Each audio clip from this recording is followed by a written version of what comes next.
Oi, gente. Meu nome é Maria e eu vou falar um pouquinho sobre a história da computação em nuvem. Primeiro, o que é computação em nuvem? É um serviço que permite armazenar, compartilhar e disponibilizar dados através da internet. Ou seja, você não precisa mais ter os servidores físicos. Você pode acessar o serviço que desejar de qualquer outro computador, em qualquer outro lugar, através da internet. Mas como surgiu a computação em nuvem? Apesar de ter ficado conhecida há pouco tempo, a computação em nuvem já existe há muitos anos, desde a década de 1950. Naquele tempo, as máquinas eram muito caras e a maioria das organizações tinha apenas uma ou no máximo duas máquinas. Os usuários acessavam o computador central de mainframe a partir das estações conectadas. Mas foi apenas uns anos depois, na década de 1960, que a computação em nuvem foi ganhando forma. Nesse sentido, existem duas pessoas que são consideradas pioneiras no assunto. O primeiro deles é o americano John McCartney, que é considerado o pai da inteligência artificial e o criador da programação Lisp.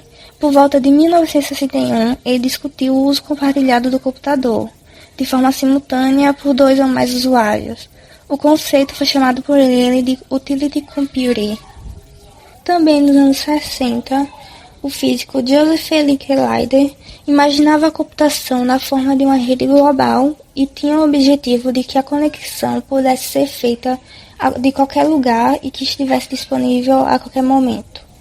Ele também foi importante influência para a criação da ARPANET, em 1969, que em tradução livre seria Rede de Agências para Projetos de Pesquisas Avançadas. Essa invenção foi a primeira que permitiu que o computador compartilhasse informações para outros sem estar no mesmo ambiente. Isso mostra como a computação em nuvem está ganhando forma. Espero que tenha gostado e peço desculpas se pronunciei algum nome errado. Obrigado e tchau. Bom dia a todos, meu nome é Pedro e eu vou falar sobre os tipos de computação em nuvem. O que diferencia esses tipos de computação em nuvem é o modelo de implantação dele, ou seja, se o contexto daquela nuvem é pública ou particular e também como é que os usuários interagem com ela. Os tipos básicos são as nuvens públicas e as privadas. As privadas são criadas especificamente para o uso daquela empresa ou usuário. Para ela ser concretizada, ela precisa de um certo nível de investimento por parte da empresa. Ela pode ser implantada tanto diretamente pela própria empresa, como também por empresas terceirizadas especializadas em computação em nuvem. Nuvens públicas, elas são disponibilizadas pela internet e podem requerer algum tipo de assinatura, como mensalidade, ou não, elas podem ser de graça. Estruturalmente, as diferenças de pública para privada são pequenas. A grande diferença se trata dos custos, que eles são menores na área de âmbito público, e também de preocupações quanto à segurança dos dados que estão dentro dessa nuvem, que eles são maiores, as preocupações são maiores nas nuvens de âmbito público, o que é até esperado, porque ela é usada por um número muito maior de usuários e empresas do que a privada. As híbridas combinam características tanto das públicas quanto das privadas. Com o uso simultâneo desses dois tipos de nuvens, uma empresa ou usuário pode tanto ter a maior segurança providenciada por uma nuvem privada, quanto uma maior capacidade de infraestrutura e de lidar com grandes dados, providenciada pelas nuvens públicas. É o método mais comum de ser usado por empresas hoje. E, por último, mas não menos importante, temos as nuvens comunitárias, que, por definição, elas são públicas, mas elas possuem um escopo menor do que o esperado. A grande característica... Oi, eu sou a Gabi e eu vou continuar o papo da computação em nuvem, só que dessa vez acerca das suas modalidades. Vou falar dos modelos de implantação de serviço mais famosos suportados pela nuvem, que são classificados de acordo com o nível de controle sobre as informações. E então, os três mais famosos que eu separei são SAS, PaaS e IaaS. O SAS, ou Software como Serviço, é o mais abrangente, usado para aplicativos baseados na web, e os recursos e aplicações computacionais são fornecidos como um serviço para uso sob demanda. A segurança é realizada na maior parte do tempo pelo provedor de nuvem. Isso quer dizer que o assinante do serviço não gerencia nem controla a infraestrutura, apenas seleciona as preferências e configurações de aplicativos de modo bastante limitado. Agora, a PaaS, ou Plataforma como Serviço, dá aos desenvolvedores as ferramentas necessárias para criar e hospedar aplicativos web. Os aplicativos podem ser desenvolvidos e implantados pelo cliente sem precisar que ele se preocupe com o gerenciamento da infraestrutura de servidores de armazenamento, banco de dados, e as normas de segurança são divididas entre o provedor da nuvem e o assinante. Agora, por último, vou falar da Infraestrutura como Serviço, ou IaaS, que é muito econômica e usada para acesso a recursos de computação e armazenamento baseados na internet. Então, existe uma plataforma para desenvolver e executar aplicações, para que assim se possa utilizar esses recursos de forma virtualizada e controlada através de uma interface de serviço. As normas de segurança básica da infraestrutura são realizadas principalmente pelo assinante da nuvem. Eu me chamo Luiz Eduardo e irei falar sobre algumas vantagens que o Cloud Computing traz. O acesso remoto, tal qual facilita o acesso do funcionário, bastando ele possuir internet para poder trabalhar, assim podendo trabalhar praticamente em qualquer lugar do mundo. A economia de recursos, pois há uma redução no custo de TI, porque não é mais necessário que a empresa construa sua própria infraestrutura. E também a equipe interna de TI não precisa ser tão grande e especializada para manutenção e suporte, pois esses serviços ficam a cargo da empresa provedora da nuvem. A agilidade, que permite que a empresa implemente serviços de tecnologia em questão de minutos e passe da ideia à implementação com agilidade. Assim, a empresa tem liberdade para experimentar e testar novas ideias para diferenciar as experiências dos clientes e transformar a empresa. O aumento da produtividade, uma infraestrutura disponível a todo momento em qualquer lugar, que aumenta as possibilidades de interações e colaboração da equipe, é um dos pilares para o aumento da produtividade, visto que as aplicações baseadas na nuvem têm manutenção e suporte especializados.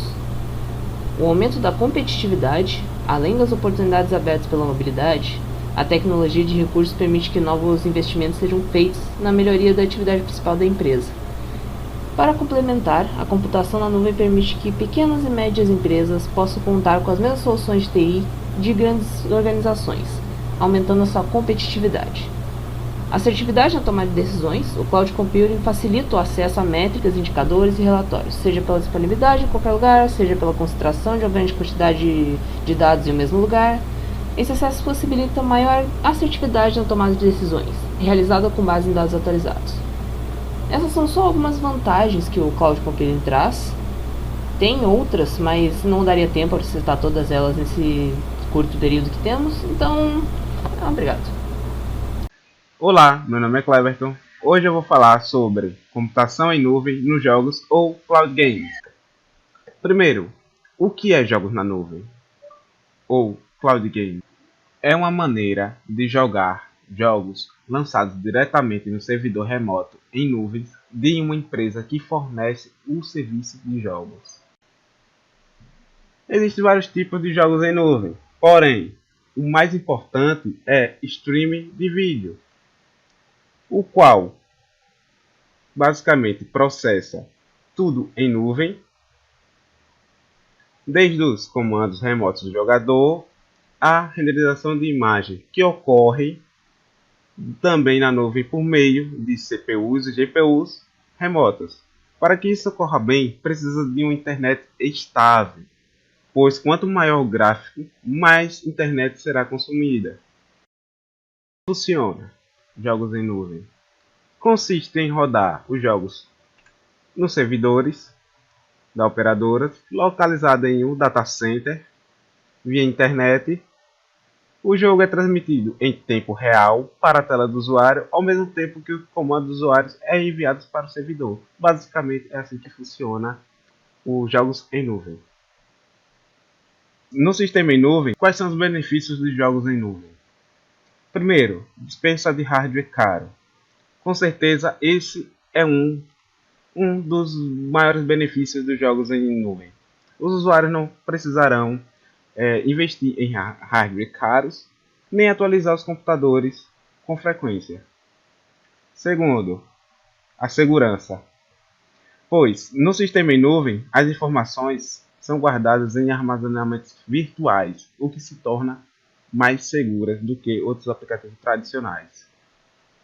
Por fim, redução de custo. Pois, como o usuário não terá que investir em hardware, se torna bem mais econômico, pois é só assinar um plano mensal para ter o acesso dos jogos em nuvens. Então é isso. Olá a todos, meu nome é Joe Dionísio e venho falar sobre segurança na nuvem. A segurança em nuvem se refere a um conjunto de políticas, controles e tecnologias para proteger dados, aplicativos e serviços de infraestrutura, assim evitando a exposição de dados confidenciais, dificultando ataques e diminuindo interrupções de serviços. A segurança na nuvem não é responsabilidade apenas do provedor do serviço, mas também do cliente que irá usá-lo. Alguns dos objetivos dessa tecnologia são garantir a segurança, minimizar riscos, melhoria de performance, entre outros. Esse sistema de proteção é primordial para que os servidores se mantenham resistentes e confiáveis. Sobre a segurança da nuvem pública, elas oferecem um tipo de segurança que suporta grandes quantidades de serviços, porém não há isolamento da nuvem privada, sendo passível de ameaças como ataques de negação distribuída de serviços ou DDoS. A nuvem híbrida pega o que há de melhor nas nuvens pública e privada. Com elas, é possível escolher a localização das cargas de trabalho e dos dados com base nos requisitos de conformidade, auditoria, política ou segurança. Há ainda alguns desafios para serem enfrentados com esse método. No entanto, ainda é um excelente meio de segurança para ser usado.